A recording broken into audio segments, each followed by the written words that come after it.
सफ़र में मुश्किलें आए तो हिम्मत और बढ़ जाती है। सफ़र में मुश्किलें आए तो हिम्मत और बढ़ जाती है। अगर कोई रास्ते रोके अगर कोई रास्ता रोके तो जुर्रत और बढ़ जाती है। अगर बिकने पर आ जाओ अगर बिकने पर आ जाओ तो घर घट जाता है दम अक्सर तो घट जाता है दम अक्सर। ना बिकने का इरादा हो तो ना बिकने की इरादा हो तो कीमत और बढ़ जाती है। नमस्कार दोस्तों, हिंदी साहित्य लाभ चैनल में आप सभी का फिर से हार्दिक अभिनंदन है। जैसे कि हम सभी को पता है, इस चैनल के माध्यम से हम सभी UGC net, JRF, TGT, PGT और विभिन्न परीक्षाओं को ध्यान में रखते हुए अध्ययन करते हैं और उसी को आगे बढ़ाते हुए आज हम पढ़ने वाले हैं यूनिट 10 की रचना मन्नू भंडारी की एक कहानी यह भी, जो कि एग्जाम की दृष्टि से काफ़ी इम्पोर्टेंट है। और जैसे कि हम सभी को पता है कि यूनिट 9 हम सभी ने समाप्त कर लिया है। अगर आपने नहीं देखा है तो आप हिंदी साहित्य लाभ चैनल में प्रवेश करके आप इसको देख सकते हैं और बेस्ट तथ्य इसमें प्राप्त कर सकते हैं। और साथ ही साथ लाइक, कमेंट एंड सब्सक्राइब करना ना भूलें। तो आज का हम लोग मुख्य विषय को आगे बढ़ाते हुए देखते हैं कि मन्नू भंडारी का जो जन्म रहता है वो 1931 ईस्वी में होता है और इनका जो मुख्य सारांश रहता है रचना का एक कहानी यह भी, इसका प्रकाशन 2007 ईस्वी में होता है। इसका मुख्य तथ्य कहता है कि इसमें उनके भावात्मक और सांसारिक जीवन के उन पहलुओं पर भरपूर प्रकाश पड़ता है या डालता है जो उनकी रचना यात्रा में निर्णायक रहे हैं। करने का मतलब है, या उन्होंने अपनी जीवनी के बारे में तो नहीं कहा है, लेकिन उससे जुड़ी हुई संबंधित तथ्य इसमें दिया है जो उन्होंने अपने जीवन में अनुभव किया है, जो उन्होंने जिया है। साथ ही यह हमें इसमें दिखाता है कि बाहरी रंग, रूप आदि के आधार पर व्यक्ति को कभी नहीं परखना चाहिए। मतलब एक स्टाइल भी है कि किसी की हुलिया देखकर उसके औकात का पता लगाना नहीं चाहिए, क्योंकि वो आदमी बहुत खतरनाक हो जाता है। तो यहाँ पर भी वही बात बता रहा है कि किसी को भी हम बाहरी रूप रंग से उसको हम लोग नहीं परखना सकते या नहीं परखना चाहिए, क्योंकि वो हम सभी के लिए काफ़ी भारी भूल साबित हो सकती है। इसमें यह भी दिखाया है कि स्वतंत्रता आंदोलन में न केवल पुरुष ही भाग ले सकते हैं, बल्कि महिलाओं का भी इसमें योगदान रहता है और वो भी भाग ले सकती है। तो ये था इसका मूल मतलब, एक प्रकार से सारांश या फिर एक प्रकार से भूमिका जिसको बांधते हैं, ये है हम लोग का एक कहानी यह भी में। अब इनकी थोड़ी सी परिचय देखते हुए, उनकी रचनाओं को देखते हुए हम लोग उनके एक कहानी यह भी रचना में आएंगे, क्योंकि और इसको भी हम पीछे छोड़ नहीं सकते हैं, क्योंकि यहाँ से भी क्वेश्चन आता ही है, क्योंकि मन्नू भंडारी बहुत ही इम्पोर्टेंट लेखिका हैं। इनका जन्म, मन्नू भंडारी का जन्म 1931 ईस्वी में मध्य प्रदेश में मंदसौर के भानपुरा नामक गांव में होता है। मन्नू भंडारी का पूरा नाम महेंद्र कुमारी था। इम्पोर्टेंट है, यहाँ से हम लोग अब नोट डाउन करते हुए चलेंगे, क्योंकि क्वेश्चन छोटी छोटी तथ्य से मिलकर पूछी जा रही है। इनका बचपन का क्या नाम था? महेंद्र कुमारी। मैट्रिक के सर्टिफिकेट में भी महेंद्र कुमारी ही लिखा है।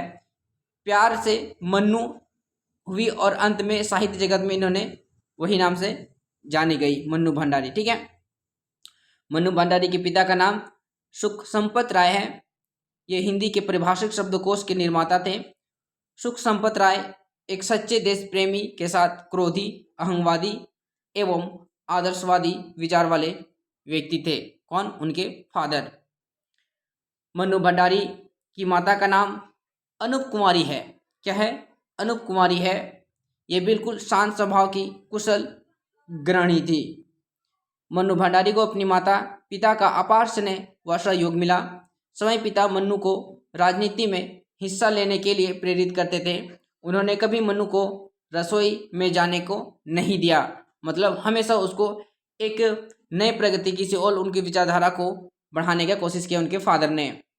मनु भंडारी अपनी माता के बारे में कहती हैं, माँ ने कभी रसोई में नहीं बुलाया और ना घर के कार्यों में हमारी मदद ली। उस समय का हमारा व्यवहार, जुलूस निकलना, भाषण देना, घर देर सवेर आना आदि का भी उन्होंने कभी विरोध नहीं किया और ना उस पर कोई टीका टिप्पणी ही की। उसी का परिणाम है कि आज वह कुछ बन पाए। मतलब घर से पूरी तरह से उनको फ्रीडम मिला हुआ था कि आप अपने जीवन में जो भी उचित लगता है कीजिए, और उन्होंने उसका सही उपयोग किया और देशभक्ति में अपना भरपूर योगदान देते हैं। कौन? मन्नू भंडारी। मन्नू भंडारी के 2 भाई और 2 बहनें थीं। बड़ा भाई प्रसन्न कुमार तथा छोटे भाई वसंत कुमार, और बड़ी बहन स्नेहलता तथा छोटी बहन का नाम सुशीला रहता है। मन्नू जी का जन्म भले ही भानपुरा गांव में हुआ हो, किंतु उनका बचपन और किशोरावस्था अजमेर में बीता है या बीतता है या रहती है। अजमेर में सावित्री कॉलेज में सन 1947 ईस्वी में इंटर पास किया। इसी वर्ष भारत में भी स्वतंत्रता हुआ। 1947 में भारत स्वतंत्र हुई। मन्नू भंडारी जी छोटी उम्र में ही आज़ादी की लड़ाई में भाग लेती रहीं। जिस उम्र में लड़कियां अपनी शारीरिक सौंदर्य संवारती हैं, उस उम्र में वे प्रभात फेरी, नारों और जुलूसों के जाया करती थीं। मतलब बचपन से ही उन्होंने अपनी स्वतंत्रता आंदोलन में जिम्मेदारी या भागीदारी लेना शुरू कर दिया। मन्नू भंडारी अजमेर की ही सावित्री कॉलेज में बीए में दाखिला ली, किंतु सुशीला बहन की कलकत्ता बुलाने पर वे कलकत्ता से ही 1949 ईस्वी में बीए पास की तथा भंडारी जी बनारस हिंदू विश्वविद्यालय में ही एमए की पढ़ाई की। एमए करने के बाद मन्नू बालीगंज शिक्षा सदन कलकत्ता में 1952 से 1961 तक अध्यापन कार्य किया। सन 1964 ईस्वी तक मन्नू जी कलकत्ता में टी रानी बिरला कॉलेज में अध्यापन की। मन्नू भंडारी का विवाह राजेंद्र यादव से 1959 ईस्वी में होता है।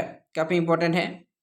यह विवाह अंतर्जातीय था। विवाह का साक्षी मन्नू की बहन सुशीला, उनके पति पराक्रम सिंह तथा भगवती प्रसाद जी की थे। मतलब मन्नू भंडारी का जो विवाह हुआ था, जो शादी हुई थी, वो राजेंद्र यादव से हुई थी। जैसे हम लोग को पता है कि राजेंद्र यादव हिंदी साहित्य के बहुत बड़े लेखक भी हैं। मन्नू जी और राजेंद्र यादव की पहली मुलाकात कलकत्ता में बालीगंज शिक्षा सदन में हुई थी। मन्नू जी यहाँ अध्यापिका के साथ पुस्तकालयाध्यक्ष भी थीं। राजेंद्र यादव के शोध सिलसिले में पुस्तकालय में आए थे, जहाँ दोनों की मुलाकातें हुई थी। मन्नू और राजेंद्र यादव की शादी से मन्नू के पिता बिल्कुल नाखुश थे और वे जीवन में कभी अपने दामाद राजेंद्र यादव से नहीं मिले। कहने का मतलब है, वो जिनसे शादी की थी, उनके फादर मतलब मन्नू के फादर उनके हस्बैंड को कभी पसंद नहीं किए और ना ही उनसे कभी मिली। मन्नू भंडारी जून 1961 ईस्वी में एक पुत्री को जन्म दी, जिनका साहित्यिक नाम रचना रखा, मतलब अपनी बेटी का नाम। वैसे प्यार से टिंकू के नाम से पुकारा जाता था। मन्नू सन 1964 ईस्वी से दिल्ली में रहने लगी। वहीं सैम्फी स्टिकेंटेंट कॉलेज मिरांडा हाउस में प्राध्यापिका के रूप में अस्थायी रूप से कार्य करती रहीं। संप्रति मन्नू भंडारी दिल्ली में ही रही है। अवस्था चल रही है और उनकी देखभाल उनकी पुत्री कर रही है, मतलब अभी भी। ठीक है। कहता है कि प्राप्त उन्होंने जो पुरस्कार मिला था, महाभोज जो उपन्यास है ना, हम लोग यहाँ देखेंगे एक महाभोज नाटक भी है और एक महाभोज उपन्यास भी है। तो महाभोज उपन्यास में उनको क्या मिलता है? राम भुवाल पुरस्कार मिलता है, जो 11,000 राशि का रहता है। इसमें मूल तथ्य हम लोग देख लेते हैं जो उनको मिला गया था।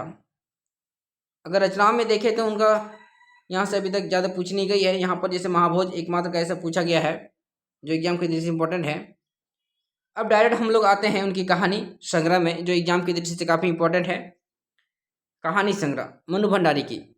पहला है मैं हार गई 1957 में। डेट और इनकी रचनाओं को हम लोग इग्नोर नहीं कर सकते हैं भैया और बहनों, इसको हम लोग इग्नोर नहीं कर सकते हैं। मैं हार गई 1957 ईस्वी में। 3 निगाहों की एक तस्वीर 1959 ईस्वी में। 3 निगाहों की एक तस्वीर 1959 में। ठीक है, यही सच है 1966 ईस्वी में। एक प्लेट से लाभ 1968 में। त्रिशंकु 1978 में। क्या? त्रिशंकु 1978 में। तीन श्रेष्ठ कहानियां 1969 ईस्वी में। कब? 1969। तीन श्रेष्ठ कहानियां 1969 ईस्वी में। मेरी प्रिय कहानियां 1979 ईस्वी में। प्रतिनिधि कहानियां 1984 ईस्वी में। 10 प्रतिनिधि कहानियां 2001 ईस्वी में इनकी प्रमुख कहानी संग्रह रहती है। नायक खलनायक विदूषक 2002 ईस्वी में क्वेश्चन पूछा गया है। नायक खलनायक विदूषक 2002 ईस्वी में। कथा पटकथा 2004 ईस्वी में। ठीक है, ये काफ़ी इंपॉर्टेंट है। बाल कहानी देखिए यहाँ पर, आंखों देखा झूठ 1976 ईस्वी में। आंखों देखा झूठ 1976 ईस्वी में। उपन्यास काफ़ी इंपॉर्टेंट है। एक इंच मुस्कान 1961 ईस्वी में, काफ़ी इंपॉर्टेंट है। सहयोगी उपन्यास करने का मतलब है राजेंद्र यादव द्वारा दोनों से मिली जुली भगत लिखी गई रचना कौन सा है? एक इंच मुस्कान 1961 ईस्वी में। कब होता है? 1961 ईस्वी में। आपका बंटी 1971 ईस्वी में। कब होता है? 1971 ईस्वी में। महाभोज 1979 ईस्वी में। ठीक है, महाभोज 1979 ईस्वी में, 1979। स्वामी 1982 ईस्वी में, इंपॉर्टेंट है। कालवा उपन्यास 1982 ईस्वी में। अस्माता जो बाल उपनगम है वो 1981 ईस्वी में होता है। अब इनका अगर देखा जाए नाटक में, बिना दीवारों का घर इंपॉर्टेंट है 1966 ईस्वी में। और नाटक जो महाभोज जी लिखा था, नाट्य रूपांतर किया 1982 ईस्वी में। जैसे अगर पूछा जाए कि उपन्यास कब होता है तो 1979 ईस्वी में। ठीक है, और अगर नाटक का पूछा जाए तो 1982 ईस्वी में। और बिना दीवारों का घर का प्रकाशन 1966 ईस्वी में, जो काफ़ी इंपॉर्टेंट है। आत्मकथा के रूप में अगर देखा जाए तो एक कहानी यह भी 2007 ईस्वी में प्रकाशित होती है, जो कि हम लोग का आज का मुख्य विषय है ना। प्रौढ़ शिक्षा के लिए सवा सेर गेहूँ 1993 प्रेमचंद की कहानी का रूपांतर है, सवा सेर गेहूँ। ठीक है, जो कि 1924 में प्रकाशित होती है, जैसे प्रेमचंद की है ना, सवा सेर गेहूँ का हम प्रकाशन वाले से बता रहे हैं। अब इनका अगर देखा जाए थोड़ा सा, तो एक इंच मुस्कान जो इनकी रचना है, एक इंच मुस्कान की रचना मनु भंडारी राजेंद्र यादव के सहयोग से की थी। यह उपन्यास सर्वप्रथम ज्ञान उदय पत्रिका में धारावाहिक के रूप में प्रकाशित हुआ था। इंपॉर्टेंट है ना। कौन सा पत्रिका में? तो ज्ञानोदय। इस उपन्यास में त्रिकोणात्मक प्रेम कहानी को चित्रित किया गया है। त्रिकोणात्मक मतलब 3 पर्सन का। उपन्यास के पुरुष पात्र में अमर को राजेंद्र यादव ने लिखा है, अमर। ठीक है, जो कि स्त्री पात्र रंजना और इमला को मनु भंडारी ने चित्रित किया है, काफ़ी इंपॉर्टेंट है। क्वेश्चन पूछा गया है कि किस उपन्यास के पात्र हैं। ठीक है, एक कौन कौन है? एक रंजना, एक अमर और इमला। रंजना, इमला और अमर, है ना। अमर, इमला और रंजना। ठीक है, आपका बंटी 1971 ईस्वी में मनु भंडारी का प्रथम स्वतंत्र उपन्यास है।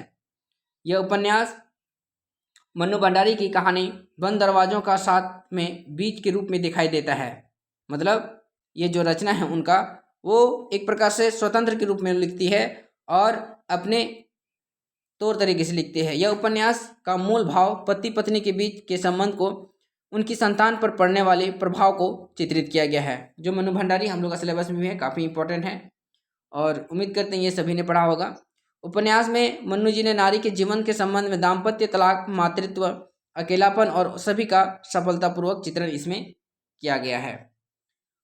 महाभोज जो 1979 ईस्वी में प्रकाशन होता है, आज के राजनीतिक सामाजिक जीवन की मूल्यहीनता, तिकड़नबाजी, हैवानियत और षड्यंत्र का यथार्थ चित्रण इसमें किया गया है। किसमें? महाभोज में। वस्तुतः आधुनिक युग में होने वाली तनाव के बीच मानवीय त्रसादी, करुणा और आज की पीढ़ी की नियति की सच्चाई को अभिव्यंजित करने का स्तुत्य प्रयास किया गया है। दोस्तों, ये जो हम सभी आप लोगों को प्रदान कर रहे हैं, ये काफ़ी कम समय में बेस्ट नोट्स के रूप में आप इसको तैयार कर सकते हैं और अपनी तैयारी को एक बेहतर प्लेटफॉर्म बना करके इसको सफलता हाजिर या फिर हासिल किया जा सकता है। तो अब इसको आप इग्नोर करके ना चलें, क्योंकि आप एक बार देख लीजिए कि आप ऐसा मटेरियल बहुत कम देखने को मिलेगा। आधुनिक युग में होने वाले तनाव के बीच मानवीय त्रासदी, करुणा और आज की पीढ़ी की नियति की सच्चाई को अभिव्यंजित करने का मुख्य वस्तुतः प्रयास किया गया है। किसमें? महाभोज में। स्वामी 1982 ईस्वी में, काफ़ी इंपॉर्टेंट है, क्वेश्चन पूछा गया है 1982 ईस्वी में, स्वामी। ठीक है, उपन्यास शरद चंद्र की कहानी स्वामी को ही रूपांतरित किया गया है। इसकी कथा वस्तु मीना, नरेंद्र, घनश्याम के बीच त्रिकोणात्मक प्रेम से जुड़ी हुई है। ठीक है, कलवा 1982 ईस्वी में उपन्यास पंचतंत्र प्रश्नोत्तरात्मक शैली में रचित एक बाल उपयोगी उपन्यास है, जिसका नायक कलवा चमार है 1982 ईस्वी में।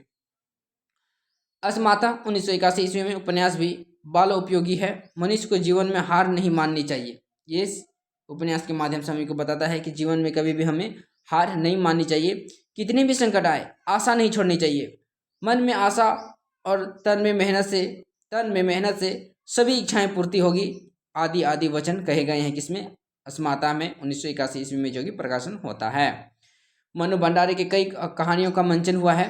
अकेली तथा चश्मे नामक कहानियों का मंचन अनामिका संस्था कोलकाता द्वारा किया गया है। त्रिशंकु नामक कहानी का मंचन मिरांडा कॉलेज दिल्ली द्वारा तथा रचना संस्था कोलकाता द्वारा हुआ। इसी कहानी पर राजेंद्र नाथ द्वारा टीवी के लिए फिल्म भी बनी। मनु भंडारी की बंगला कहानी एक खाने आकाश नाई, ये भी क्वेश्चन इंपॉर्टेंट है। बंगला कहानी एक खानी आकाश नाई पर बासु चटर्जी ने शबाना आजमी और अमोल पालेकर को लेकर जीना यहाँ नामक फिल्म बनाई। काफ़ी इंपॉर्टेंट है क्योंकि ये एक दूसरे से जुड़ी हुई है और एक दूसरे का क्या करते हैं, फिल्म बनाते हैं या नाटक के रूप में इसको दिखाने का प्रयास करते हैं। प्रेम संबंध के दौराहे पर खड़ी युवती, प्रेम संबंध के दौराहे पर खड़ी युवती जो फिल्म है, जो रचना है, वो पटकथा लिखी है। क्या है? पटकथा लिखी है।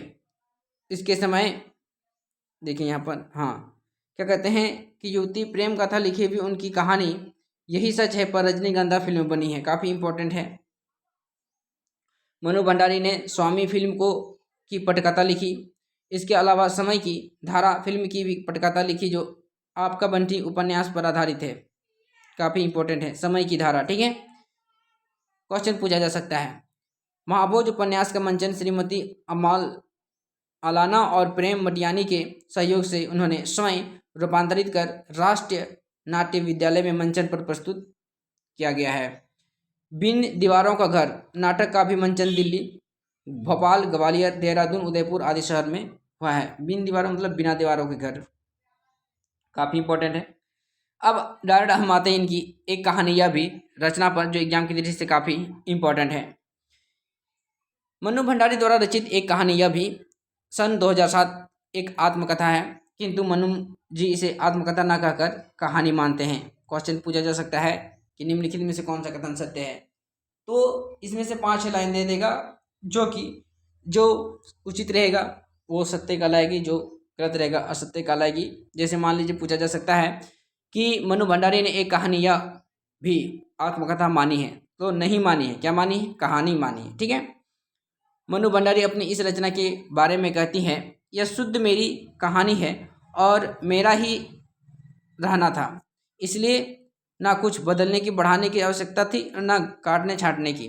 यह मुझे केवल उन्हीं की स्थितियों को ब्यौरा प्रस्तुत करना था जो भी जस्ट का तस है, जैसे कि तैसी गुजरी। मतलब अगर मान लीजिए किसी का जीवनी अपने खुद लिख रहा है तो वो जानते हैं कि कहाँ कितना हद तक लिखना है, ना इसमें घटाना है ना छाटना है। तो यहाँ पर वही बात मनु भंडारी अपने वक्तव्य में कहती है। लेखिका एक कहानी या भी के आरंभ में इस बात का उल्लेख की है कि यह आत्मकथा कतई नहीं है। मतलब ये साफ साफ इस चीज़ को साफ कर देती है कि यह आत्मकथा बिल्कुल भी नहीं है।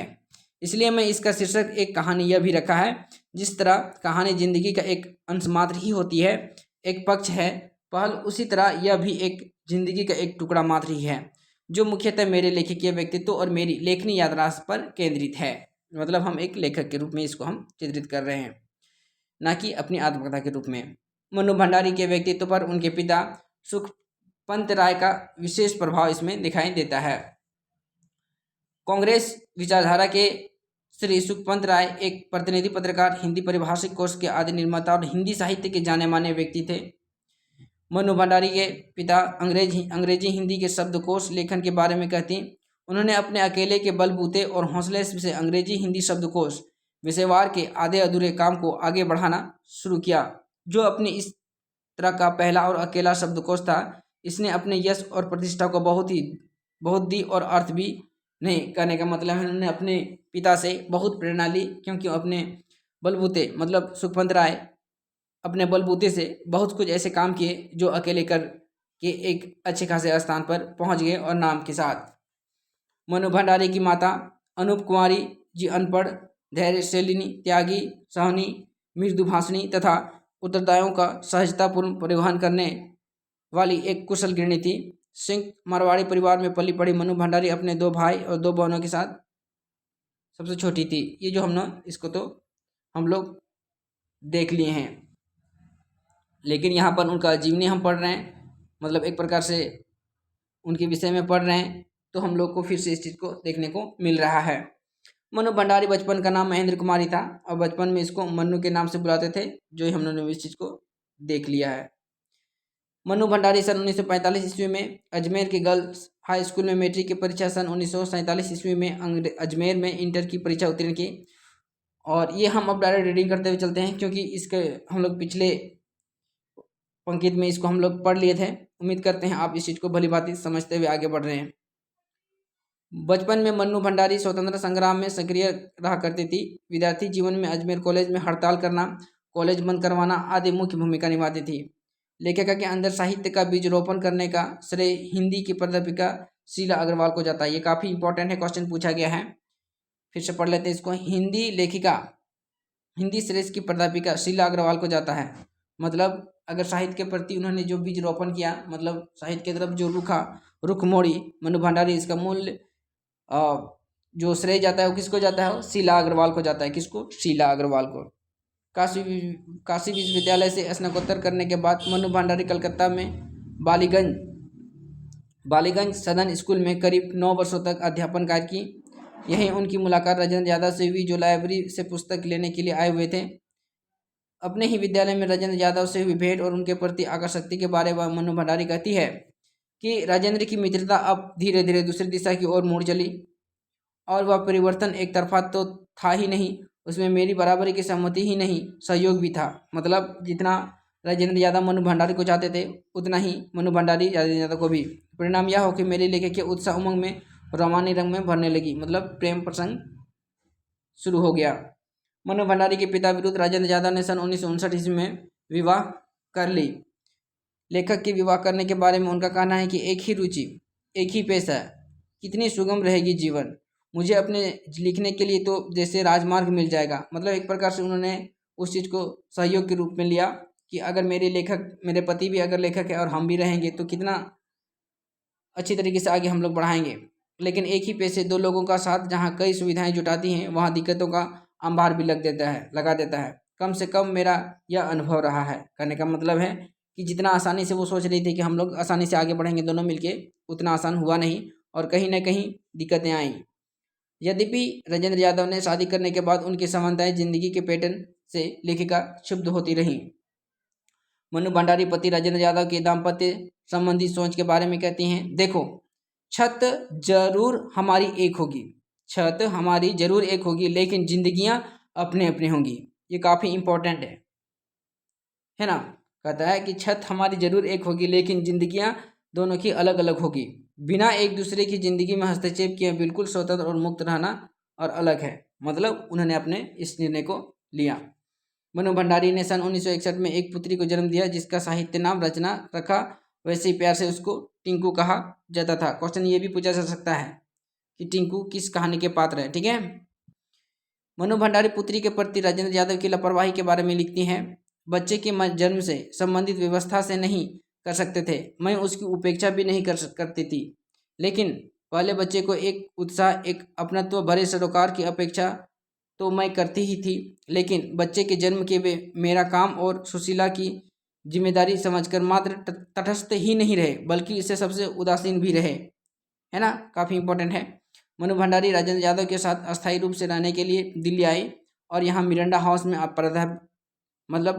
अध्यापिका के पद पर नियुक्त हुई, प्राध्यापिका के रूप में। ठीक है।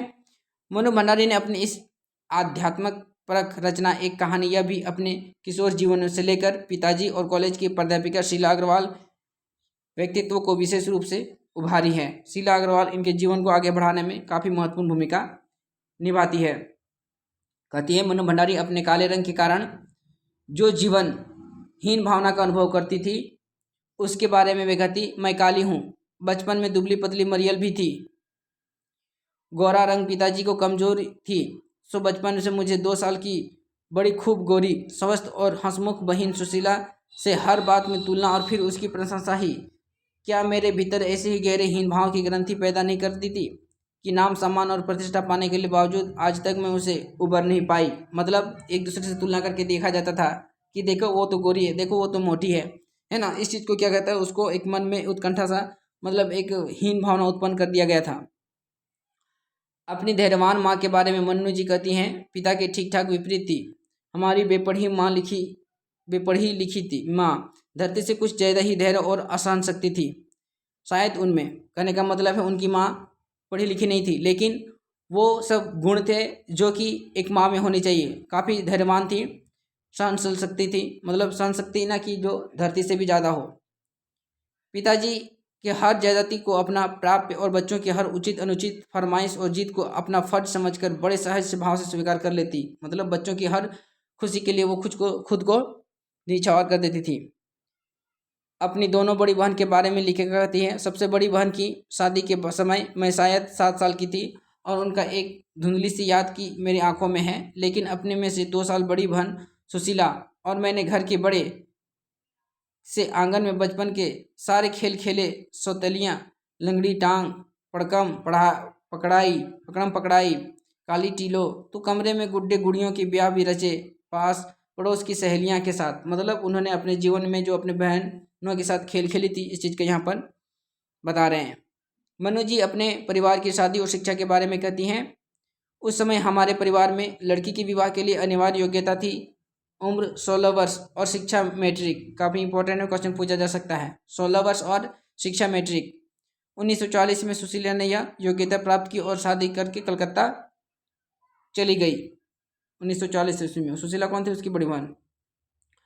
कहता है रसोई के बारे में पिता का क्या राय थी, उसके बारे में भी कहती है, मैं रसोई में वे भटियार खाना कहते थे। मतलब उनके पिताजी क्या कहते थे, उसको भटियार खाना कहते थे, और उनके हिसाब से वहाँ रहना अपनी क्षमता और प्रतिभा को क्या करना, भट्टी में झोंकने के समान था। पिताजी के बारे में मन्नू कहती हैं, घर में आए दिन विभिन्न राजनीतिक पार्टियां जमवाड़े हुआ करते थे, जमकर बहसें होती थी। बहस करना पिताजी का प्रिय क्या था, एक प्रकार से नियम था, शगल था। चाय पानी या नाश्ता देने जाती तो पिताजी मुझसे वहीं बैठने को कहते, क्या कहते हैं, उसको सुनने के लिए कहते हैं। वे चाहते थे कि मैं भी वहीं बैठूं, सुनूं और जानूं किस देश में चारों ओर क्या हो रहा है। अपने कॉलेज की हिंदी प्राध्यापिका शीला अग्रवाल के बारे में लिखिका कहती है, शीला अग्रवाल ने साहित्य का दायरा ही नहीं बढ़ाया, बल्कि घर की 4 दीवारों के बीचों बीच बैठकर देश की स्थितियों को जानने समझने का जो सिलसिला पिताजी से शुरू किया था, उन्होंने वहां से खींचकर उससे भी स्थितियों को सक्रिय भागीदारी में बदल दिया। कहने का मतलब है, एक पिताजी ने जो उसको राजनीति में दखल देने के लिए अनुमति प्रदान की थी, उस चीज़ को आगे बढ़ाने में शीला अग्रवाल का काफ़ी महत्वपूर्ण योगदान रहा है। पिताजी की दुर्बलता के बारे में मनु भंडारी कहती हैं, यश कामना, बल्कि कहूँ कि यश लिप्सा। क्या कहते हैं, यश लिप्सा पिताजी की सबसे बड़ी दुर्बलता थी। उनके जीवन में धुर्री था यह सिद्धांत कि व्यक्ति को कुछ विशिष्ट बनकर जीना चाहिए, कुछ ऐसे काम करने चाहिए कि समाज में उसका नाम हो और प्रतिष्ठा और वश्चर्व हो। मनु प्रिंसिपल के उस पत्र का भी जिक्र करती हैं जिनके द्वारा अनुशासनात्मक कार्रवाई की बात कही गई थी। एक बार कॉलेज में प्रिंसिपल का पत्र आया कि पिताजी आकर मिले और बताएं कि मेरी गतिविधियों के कारण मेरे खिलाफ अनुशासनात्मक कार्रवाई क्यों ना की जाए। कहने का मतलब है, जब उन्होंने कॉलेज बंद कराने के लिए आंदोलन किया, विभिन्न सड़क में उन्होंने आंदोलन करना शुरू कर देता है, तो उनके पिताजी को एक पत्र लिखता है प्रिंसिपल कि आपके पिताजी को ये बुलावा के लिए पत्र लिखा जा रहा है। आगे कहते हैं, मनु भंडारी आगे कहती है, प्रिंसिपल से मिलकर आने के बाद मैं काँप रही थी कि ना जाने पिताजी क्या कहेंगे, किंतु पिताजी ने जो कहा वह काफ़ी राहत देने वाली थी। कहने का मतलब है, जो पत्र मिलने के बाद जो पिताजी प्रिंसिपल के सामने प्रकट होते हैं, उसमें कहते हैं, सारे कॉलेज की लड़कियों पर इतना रौब है तेरा, सारा कॉलेज तुम 3 लड़कियों के इशारे पर चल रहा है। कहने का मतलब है, इतना दबदबा उन्होंने बना लिया था, मतलब मनु भंडारी ने, जो उसी के प्रेरक के रूप में उसको लेना शुरू कर दिया था। मनु जी एक और घटना का जिक्र करती हुई कि आज़ाद हिंद फौज पर मुकदमे में सिलसिले में कभी स्कूल कभी दुकानों के लिए हड़ताल का आह्वान किया गया था, जहां मनु ने चौराहे पर भाषण दिया था। उनके भाषण की तारीफ पिताजी ने अंतरंग मित्र डॉक्टर अम्बपाली जैसे खूब किया था। कहने का मतलब है, उन्होंने जो भाषण दिया था उनके दोस्त द्वारा सुनी गई थी और उन्होंने उसका खूब प्रशंसा की थी। लेखक के बारे में मनु भंडारी का वक्तव्य है कि लेखन का अनवरत यात्रा जिनका ना कोई अंत है ना मंजिल, बस निरंतर चलते जाना ही उसकी जिंदगी का अनिवार्यता है, शायद नियति भी है। हर रचना एक पड़ाव जिसमें यहाँ तक कि पहुँचने की संतोष में से ज़्यादा आगे जाने का उत्साह इसमें भरा रहता है। लेखिका कॉलेज के प्रारंभिक दिनों में ही Savitri girls high school Hindi के प्राध्यापिका शीला अग्रवाल के द्वारा साहित्यिक दुनिया में प्रवेश की और जैनेन्द्र का सुनीता, जो जैनेन्द्र कुमार की जो रचना है सुनीता, त्यागपत्र, आगे का शेखर एक जीवनी, भगवती चित्रवर्मा चित्रलेखा आदि पढ़ डाली थी। मतलब जो कि ऐसी उन्होंने जैसे जैनेन्द्र की जैसे सुनीता हो गया, त्यागपत्र हो गया, शेखर एक जीवनी जो रचना है, ये सब क्या है, एक प्रकार से एक नियम को तोड़ने और आगे बढ़ने की प्रवृत्ति को प्रदान करती है ना। कॉलेज के दिनों में लेखिका के मित्र प्रिय लेखक यशपाल थे, काफ़ी इंपॉर्टेंट है ना। कॉलेज के दिनों में लेखिका के प्रिय लेखक कौन थे? यशपाल थे। शायद प्रिय होने का कारण उनकी रचनाओं में क्रांतिकारी विचारों का होना हो सकता है। कहने का मतलब यशपाल तो एक प्रकार से क्रांतिकारी लेखक हैं और यही कारण है कि कहीं ना कहीं उसके विषय पर इस चीज़ को उसमें उद्धृत किया गया है। उन दिनों मन्नू भंडारी अपने हाथ खर्च के पैसों से पहली जो पुस्तकें खरीदी वे दादा कामरेड और पार्टी कामरेड थी, काफ़ी इंपॉर्टेंट है, जो उन्होंने यशपाल की खरीदी थी। मन्नू भंडारी अगे के उपन्यास के बारे में कहती हैं, अगे जी का उपन्यास शेखर एक जीवनी पढ़ा जरूर, पर उस समय वह मेरी समझ के सीमित दायरे में समा ना पाया था। कुछ सालों के बाद नए नदी के द्वीप पढ़ा तो उसने मन में इस कदर बांधा कि उसकी झोंक में शेखर को फिर से पड़ गई, और इस बार समझ के साथ। कहने का मतलब है पहले जो पढ़ी थी उसमें उसको समझ में नहीं आया था शेखर एक जीवनी, लेकिन जैसे ही बाद में वो नदी के द्वीप पढ़ा तो उसको फिर से पढ़ने की लग उसमें जागी। मन्नू भंडारी उस रंगरेज बाबा की भी चर्चा करती हैं जो देश आज़ादी के बाद पाकिस्तान चले गए थे किंतु पुनः वापस चले आए थे। मन्नू जी एवं अन्य पड़ोसियों के पूछने पर बाबा ने रोते हुए कहा था, अपनी मिट्टी को छोड़कर कोई रह सकता है क्या? अपनी माँ को छोड़कर कोई रह सकता है क्या? ये क्वेश्चन पूछा जा सकता है। किसका कथन है? बाबा का। ठीक है, काफ़ी इंपॉर्टेंट है एग्जाम की दृष्टि से। उम्मीद करते हैं दोस्तों आप लोग को ये चीज़ समझ में आ रही होगी और इसको नोट डाउन करते हुए आगे बढ़ रहे हैं। मन्नू भंडारी की रोल मॉडल शिक्षिका शीला अग्रवाल दिल्ली के आईपी कॉलेज में चले जाने के बाद मन्नू भंडारी अजमेर छोड़कर कलकत्ता चली गई थी या चली गई। कलकत्ता जाने पर मन्नू जी का पुस्तकें पढ़ने का क्रम टूटता सा गया, किंतु कोमल कोठारी ने फिर से उस तार को जोड़ दिया। कोमल कोठारी, ये भी काफ़ी इंपॉर्टेंट है। मन्नू भंडारी कोमल कोठारी के बारे में कहती है, ये कोमल कोठारी एक नया जिक्र आया है जो कि एग्जाम की दृष्टि से काफ़ी इंपॉर्टेंट सिद्ध हो सकती है। कलकत्ता जाने के बाद पुस्तकें पढ़ने का जो क्रम टूटा था उसे जोड़ा कोमल कोठारी ने। काफ़ी कुछ पढ़वाया था उन्होंने, केवल पढ़वाया ही नहीं, बहस चर्चा भी करते थे। मैं तो उनका पढ़ाकूपन देखकर ही दंग थी। फिर कई बातों में उनका नया दृष्टिकोण देखने को मिला। मन्नू जी कलकत्ता में अपने करियर की शुरुआत वलीगंज शिक्षा सदन में की, जिसका मुखिया हेड पुष्पामयी बोस द्वारा की गई।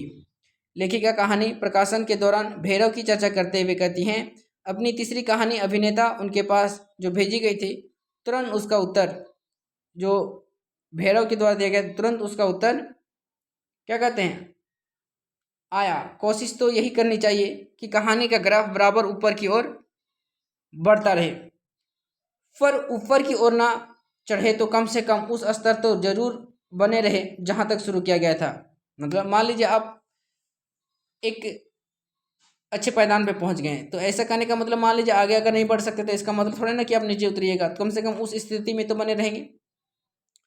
पर तुम्हारी यह कहानी का ग्राफ नीचे की ओर सरकने का संकेत कर रही है, ध्यान रहे कि आगे ऐसा ना हो।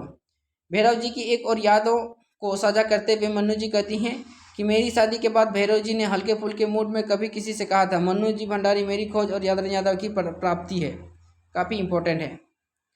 सन 1997 ईस्वी में अमृत राय जी द्वारा इलाहाबाद में प्रगतिशील लेखक संघ का वृहद सम्मेलन आयोजित किया गया था। काफ़ी इंपॉर्टेंट है, इलाहाबाद से प्रगति लेखक संघ, ठीक है, जिसमें राजेंद्र यादव के साथ मन्नू भंडारी की आमंत्रित थी। लेखिका पहली बार मोहन राकेश, कमलेश्वर, रेणु, अमरकांत, नामवर सिंह, महादेवी वर्मा, हजारी प्रसाद द्विवेदी और महान लेखकों से मिली, मतलब पहली बार। मन्नू भंडारी की प्रारंभिक दौर की कहानियाँ और घटनाएं पात्र अजमेर की उसी ब्रह्मपुत्री मोहल्ले से जुड़ी हैं जहां उनका अपना बचपन और किशोरावस्था गुजरा था। मन्नू जी ने अकेली कहानी अपने यहाँ काम करने वाली विधवा बुढ़िया पर लिखी। उन्होंने नानी साहब कहा करती थी, काफ़ी इंपॉर्टेंट है ना, नानी साहब। मनु जी की कहानी दीवार, बच्चे और बारिश में नायिका शुरू से आखिर तक अनुपस्थित रहती है, ये काफ़ी इंपॉर्टेंट है उनकी कहानी जो है, दीवार, बच्चे और बारिश। ठीक है। मन्नू भंडारी की कहानी नशा की नायिका उनके घर के 4 घर छोड़ रहने वाली आनंदी बनी है, तो अपने ही परिवार की दादी मजबूरी कहानी की नायिका भी बनी है, जो एग्जाम की दृष्टि से काफ़ी इम्पोर्टेंट है। ईसा के घर इंसान कहानी में मन्नू भंडारी ने अपने कॉलेज के दिनों में एक नग्न द्वारा किड्स की कविता पढ़ाते हुए एक लड़की को बाहों में भरकर चूमने की घटना को भी इसमें आधार बनाकर लिखी गई है।